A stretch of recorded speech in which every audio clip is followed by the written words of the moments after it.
Olá, tudo bem? Eu espero que sim. Meu nome é Jaderson Freitas, consultor de segurança da informação e segurança cibernética com mais de 19 anos de experiência nessas áreas. E hoje, dia 20 de novembro, eu selecionei os seguintes destaques para notícias do mundo de segurança da informação. Inflação de arquivos derrubou a rede da Cloudflare. Reino Unido amplia a responsabilidade de prestadores de TI em nova legislação de cibersegurança. E roteadores ASUS fora do suporte sequestrados. E eu começo com essa notícia que fala: inflação de arquivos derrubou a rede da Cloudflare. O CEO da Cloudflare, Matthew Prince, publicou há poucos minutos no blog da empresa um longo artigo explicando a interrupção dos serviços da empresa em todos os seus pontos de acesso no mundo. Segundo ele, o problema foi desencadeado por uma alteração nas permissões de um dos nossos sistemas de banco de dados, o que fez com que o banco de dados gerasse múltiplas entradas em um arquivo de recursos usado pelo nosso sistema de gerenciamento de bots. Segundo Prince, esse arquivo de recursos dobrou de tamanho e foi então propagado para todas as máquinas que compõem a rede. Segundo ele, o software em execução nessas máquinas para rotear o tráfego em nossa rede lê esse arquivo de recursos para manter nosso sistema de gerenciamento de bots atualizado, com as ameaças em constante evolução. O software tinha um limite de tamanho para o arquivo de recursos que era inferior ao dobro do tamanho permitido. Isso causou a falha do software. Mesmo assim, os especialistas imaginaram que a queda da rede podia ter sido ocasionada por um ataque de negação de serviço. Após suspeitarmos erroneamente que os sistemas observados eram causados por um ataque DDoS de grande escala, identificamos corretamente o problema principal e conseguimos interromper a propagação do arquivo de recursos, que era maior do que o esperado, e substituí-lo por uma versão anterior. O tráfego principal estava fluindo normalmente por volta das 14h30. Trabalhamos nas horas seguintes para mitigar o aumento da carga em várias partes da nossa rede à medida que o tráfego voltava a ficar online. Às 17h06 em Nova York, todos os sistemas da Cloudflare estavam funcionando normalmente. O artigo é finalizado com a informação de os erros persistiram até que a causa raiz fosse identificada e resolvida a partir das 14h30.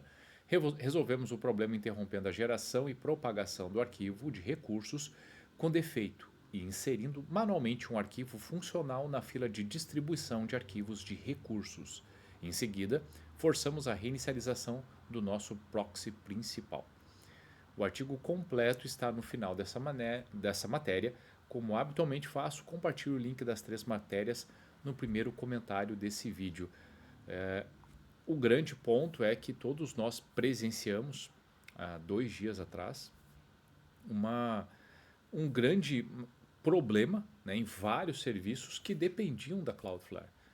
E se vocês lembrarem, há poucas semanas tivemos já um incidente por conta de uma falha no DNS da AWS que causou um impacto gigantesco. Agora tivemos esse com a Cloudflare. Percebam que temos um nível de fragilidade para muitos serviços e serviços extremamente importantes, muito grande por conta dos seus principais fornecedores de serviço. E isso é algo alarmante, que precisa, no mínimo, fazer com que repensemos a arquitetura das nossas soluções, que pensemos no nível de dependência que cada um dos nossos serviços tem com fornecedores externos e se há, ou quando há, alternativas para recuperação, para mudança, em que tempo isso pode ser feito, quais os impactos, etc. Tudo isso é bastante importante quando pensamos em continuidade de negócios e dos nossos principais serviços ou ainda resiliência dos negócios. Reino Unido amplia a responsabilidade de prestadores de TI em nova legislação de cibersegurança.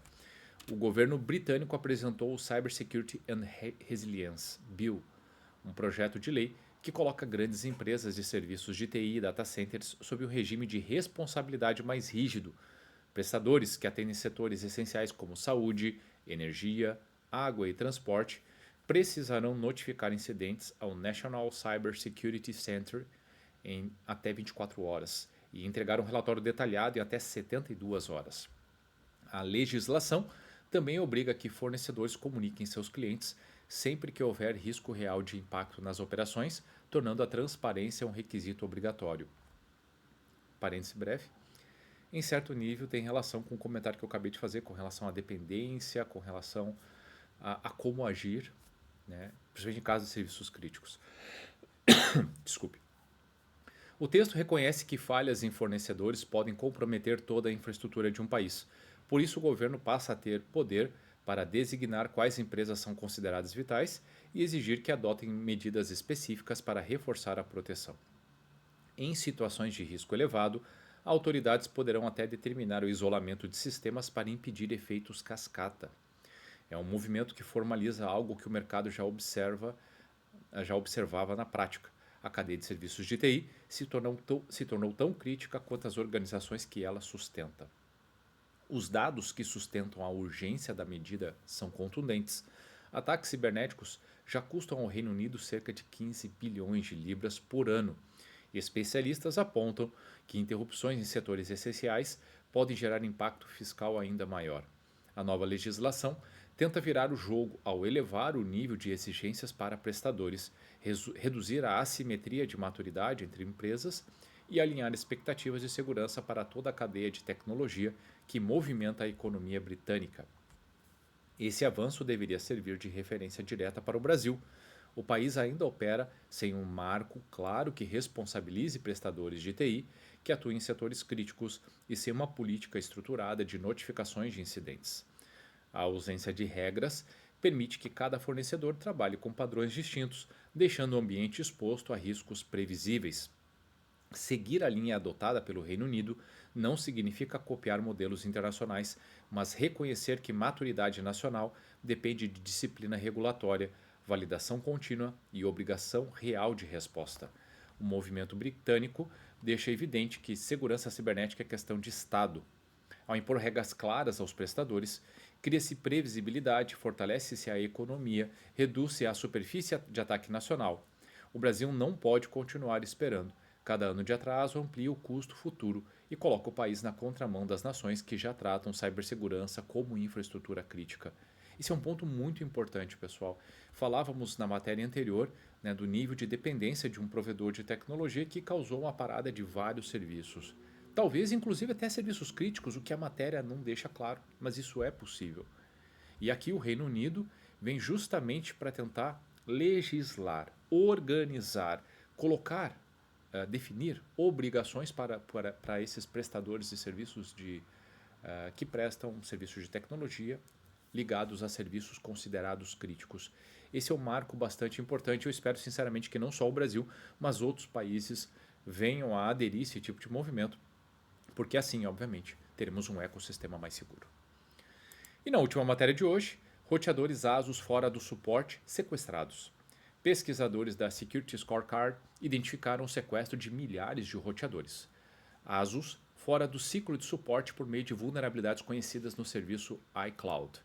O iCloud permite o acesso remoto a arquivos de dispositivos conectados ao roteador pela internet, e falhas tanto nesse serviço quanto no sistema operacional possibilitam ataques remotos e o comprometimento dos roteadores. Segundo o relatório, cerca de 50 mil endereços IP de roteadores ASUS infectados foram observados, com maior incidência em Taiwan, mas também em países como Rússia, Europa e Estados Unidos.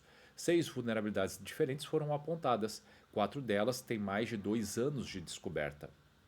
A ASUS chegou a lançar patches para as falhas envolvidas, mas a maioria dos dispositivos afetados está em fim de vida ou end of life, não recebendo mais suporte ou atualizações de segurança.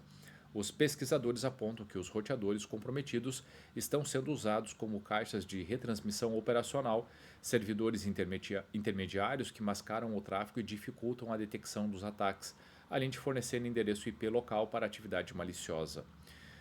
Recomendações: usuários de roteadores ASUS antigos devem substituí-los por modelos suportados e manter sempre o firmware atualizado. Evitar expor serviços como o iCloud diretamente à internet. E por fim, monitorar periodicamente a atividade do roteador para identificar comportamentos anômalos. Eu acrescentaria um item aqui, que é a gestão de vulnerabilidades. claro que trabalhar com o aspecto de end of life, ou seja, a partir do momento que determinado dispositivo deixa de ter suporte e, portanto, atualização, etc., é importante, principalmente para as empresas, ter uma política clara de como tratar esse tipo de dispositivo e acompanhar isso de maneira prévia. Quando falamos de gestão de ativos, é preciso que tudo isso esteja monitorado. Quais são os principais ativos, os críticos, etc. Qual é né, há quanto tempo o ativo existe, tem a degradação, conforme o tempo aumenta de uso, aumenta também a probabilidade de falhas. Então, tudo isso é extremamente importante. E acompanhar o suporte, o que diz cada fabricante com relação aos seus dispositivos é extremamente importante. Quando a gente fala que existe uma quantidade grande, como a gente fala nessa matéria, em vários países, significa dizer que essas disciplinas, que não são novas, falamos de gestão de ativos, gestão de vulnerabilidades há muito tempo, mas continua sendo um desafio para muitas empresas e também para pessoas. Você que tem no dia a dia os seus dispositivos, como que você acompanha a atualização? Você mantém os firmwares atualizados? Como que você faz a gestão desses dispositivos? Como que você trata isso de uma maneira adequada, portanto segura? Isso também pode impactar no dia a dia. Muitas pessoas, por exemplo, utilizam celulares que não têm mais nenhum tipo de suporte ou atualização. E aí, obviamente, que os incidentes podem acontecer. As pessoas que usam esses dispositivos podem ficar vulneráveis. Então, essa é uma disciplina extremamente importante e fica aqui para aqueles que utilizam dispositivos que reavaliem se algum deles está em end of life, se algum deles possui vulnerabilidade crítica e que possa passar por situações como essas que foram faladas nessa, mas também nas demais matérias. Bom, o que eu tinha separado para hoje era isso. Espero sinceramente que você tenha gostado. E se você gostou desse vídeo, curta para que ele chegue para mais pessoas. Compartilhe com seus colegas, amigos e conhecidos, porque fazendo isso você estará trabalhando aspectos de conscientização. E com maior conscientização, maior cultura de segurança. Então vamos juntos por mais cultura de segurança da informação. Por hoje é isso, um abraço e até a próxima!